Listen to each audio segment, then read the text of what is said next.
திருப்பரங்குன்ற விஷயத்துல மத கலவரத்தை ஏற்படுத்த நினைச்சதா தடுக்கப்பட்டிருக்கு திராவிட மாடல் ஆட்சியால அப்படின்னு சொல்லி இன்னைக்கு சமீபத்துல கூட 30-29 வந்துட்டு கம்யூனிஸ்ட் கட்சி அங்க ஒரு போராட்டத்தையே பண்ணியிருந்தாங்கல்ல சார், உண்ணாவிரத போராட்டத்தெல்லாம் எப்படி பாக்குறது? மக்களோட வளர்ச்சிக்காக நாங்க வந்து போராட்டத்தில் இந்தியாவின் முதல் எதிரியே கம்யூனிஸ்ட் சித்தாந்தம் தான். கம்யூனிஸ்ட் எங்க தோணுச்சு? நம்ம என்ன இந்தியாவில தோணுச்சா? தமிழகத்தை தோணுச்சா? சரி, எங்கேயோ ரஷ்யாவில் தோண்டப்பட்டது. அந்த கம்யூனிஸ்டத்தை கொண்டு வராங்க. இந்த கம்யூனிஸ்ட் சித்தாந்தத்துல தான் இப்ப இந்த கம்யூனிஸ்ட் சித்தாந்தத்துல பாத்தீங்கன்னா இப்ப நம்ம தமிழ்நாட்டிலையும் கேரளாலையும் இங்க ஒற்றுமையா இருப்பாங்க. இங்க காங்கிரஸ் கம்யூனிஸ்டும் எல்லாம் ஒற்றுமையா இருக்கும். கூட்டணி கட்சியில எல்லாம் போயிருவாங்க, ஏடிஎம் போயிருவாங்க. ஆனா கேரளால பாத்தீங்கன்னா கம்யூனிசமும் இவங்களை எதிரி. அங்க போய் அங்க என்ன நினைக்கிறீங்க? ஐயப்பனுடைய வரலாறு, சபரிமலையோட வரலாறு, அதோட புனிதத்தை இவங்க கெடுக்கணும்னு ஒரு பெண்களை வந்து கோர்ட்டு சொல்லிடுச்சுன்னு சொல்லிட்டு போய் பண்ணாங்கல்ல. ஏன் அப்ப இதை மட்டும் செய்ய உள்ள அங்க உள்ள என்னுடைய ஐயப்ப பக்தர்கள் அதை தடுத்தாங்க. அந்த புனிதம் கெடக்கூடாங்கிற காண்டிய விஷயம். ஐயப்பனுடைய வரலாறு வேறங்க. இது இப்ப எப்படி திருப்பரங்குன்றதுக்கு நான் எப்படி சொன்னனோ அதே போல இதனுடைய வரலாறுகள் இதை சொல்லணும்னு நினைச்சா நான் சொல்ல நினைச்சா சொல்றேன். அது எப்படின்னு பாருங்க. சொல்லுங்க சார். சுவாமி இப்ப தமிழ்நாட்டில் வந்து எனக்கு தெரிஞ்ச சின்ன வயசுல இருந்து ஐயப்பனுக்கு மாலை போறாங்க. சபரிமலை ஐயப்பனுக்கு நானும் மாலை போட்டிருக்கேன். 9 மாலை போயிருக்கேன். அப்ப போகும்போது இந்த திராவிட சித்தாந்தம், கம்யூனிஸ்ட் சித்தாந்தம், திராவிட மாடல் எல்லாமே விடுதலை இதெல்லாம் எக்ஸெட்ரா எல்லாம் கேட்பாங்க. ஏப்பா நீ எத்தனை பேர் மீட்டிங்ல பார்த்துருப்பேன். தமிழ்நாட்டில் போய் கோயில் இல்லாதனால கேரளா போய் கோடி கோடியா கொட்டுறானா, அங்க போறானா, அங்க எதுக்கு போற, தமிழ்நாட்டில் கோயிலே இல்லையன்றாங்க. எப்படியோ ஒரு விஷயங்கள் சில. ஆனா இளைஞர்கள் வந்து அது கேட்டா நம்ம என்ன கேட்டா அது இறைவனுக்கு சொல்றாங்க. ஆனா உண்மையான வரலாறுகள் என் தொப்புள் கொடி உறவுகள் மலையாள மக்களும் என்னுடைய தமிழக மக்களும் தொப்புள் கொடி கேரளாவும் தொப்புள் கொடி உறவுகள் இன்றல்ல நேற்றல்ல.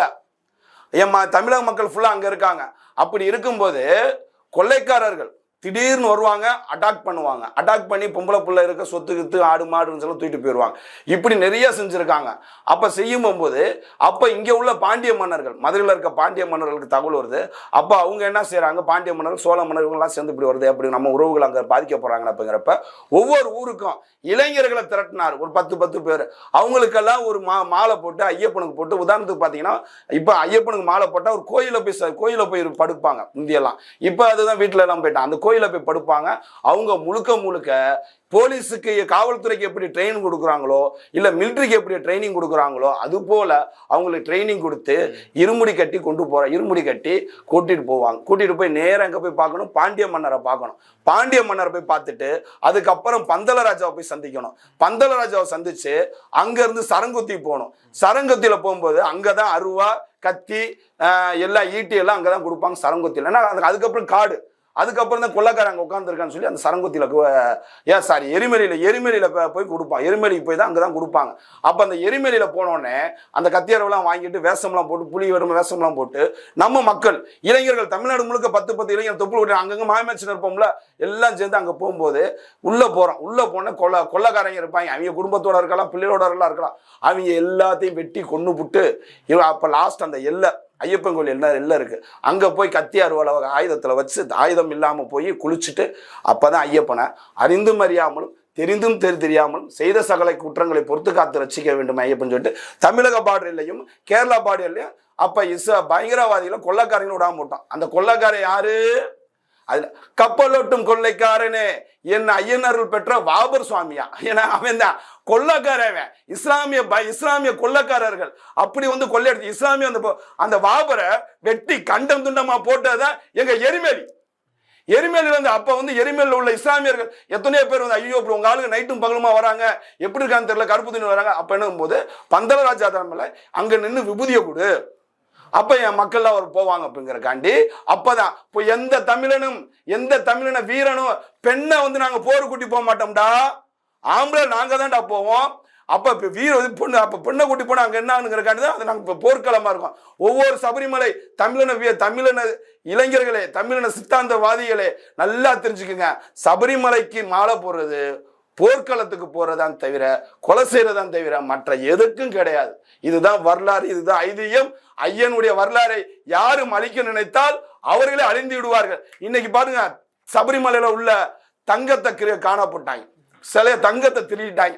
தமிழ்நாட்டுல வந்து நடக்குது. திருப்பதியில லட்டுல வந்து கலப்படம் பண்ணிட்டாங்க, பசு கலப்படத்தை லட்டுல. அதுக்கு தமிழ்நாட்டுல இதுக்குள்ள யாருடா? திராவிட மாடல் ஆட்சி சித்தாந்தம். அதுக்காண்டி கைது பண்ணி இன்னைக்கு மக்கள் பாருங்க, வருங்கால கம்யூனிசம் கம்யூனிஸ்ட் அங்க மட்டும் கேரளால மட்டும் ஒற்றுமையாக்கி வைங்கலாம் கம்யூனிஸ்டவாதிகளும். ஆகவே எங்காளுங்க எத்தனையோ பிஜேபி ஆர்எஸ் காரங்களும் இந்த கம்யூனிஸ்ட் காரங்களும் காங்கிரஸ் காரங்களும் எத்தனையோ பேர் படுகொலை பண்ணியிருக்கான். அதற்கெல்லாம் முதல் படியாக திருவனந்தபுரத்துல தலைநகரத்துல தலைநகரத்துல முதலாக மாநகராட்சியை கைப்பற்றி இருக்கோம்.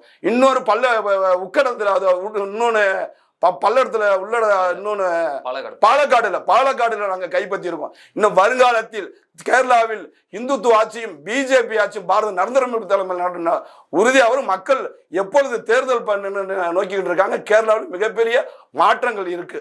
அதே போலதான் எங்களுடைய தமிழ்நாட்டிலையும். எப்படா இன்னமும் பிச்சைக்காரன் எப்படி நினைச்சிட்டு இருக்கீங்க? அப்ப ஆனா எங்களுடைய கொள்கை தமிழன் கலாச்சாரத்துல தமிழனுக்கு மட்டும் குறா, இந்து தமிழனுக்கு மட்டும் குறா. இதுல இஸ்லாமியர்களுக்கு கிறிஸ்தவர்களுக்கு ஏன்டா கொடுக்குறீங்க? அவங்க என்ன பொங்கல் வைக்க போறாங்க? சூரிய பகவானை கும்பிட போறாங்களா? யாரா செய்ய போறாங்க? என் தமிழ் மண்பாண்ட தொழில் மண்பானை இலவசமா கொடு, மண்பாண்ட தொழில் வளரும், மண்பாண்ட தொழில் வளரும். அதுல நாட்டு சக்கரை வெள்ளம். அப்ப நீ என்ன பனைமரத்தை வளர வை, கல்ல தடை பண்ணி வச்சிருக்க. எப்படி வெள்ளத்தை கொடுப்ப? என்னுடைய விவசாயிகள் எல்லாம் இப்படி பாதிக்கப்படுறாங்க தமிழகத்துல. நீ என்ன பனைமரத்தை விட்டுற, பனைமரத்துல கல்லுன்ற, அப்புறம் எப்படி இதை மட்டும் செய்யற? அது பனைமரத்தை நட்டு வச்சு விவசாயிகளை வாழ விடு. கல்லுக்கடையை ஓபன் பண்ணி விடு.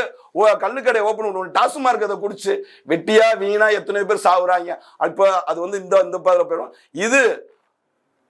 அதுக்கப்புறம் பாத்துங்க, தென் மாவட்டத்துல மாணவர்கள் ஜாதி பிரச்சனை வெட்டி போட்டான். மாணவ பெண்கள் வந்து குடிக்க அடிமையாயிட்டாங்க. இன்னைக்கு கலாச்சாரம் மாற்றப்பட்டுள்ளது. கலாச்சாரம் மாறிட்டாங்க. இன்னைக்கு பெண்கள் வந்து தாவணி கட்டி சேலை கட்டினா இன்னைக்கு சுடிதாரி மிடிய போட்டு அலையறாங்க. பெண் திராவிட சித்தாந்தம் சொல்லிட்டு அலைஞ்சிட்டு இருக்காங்க.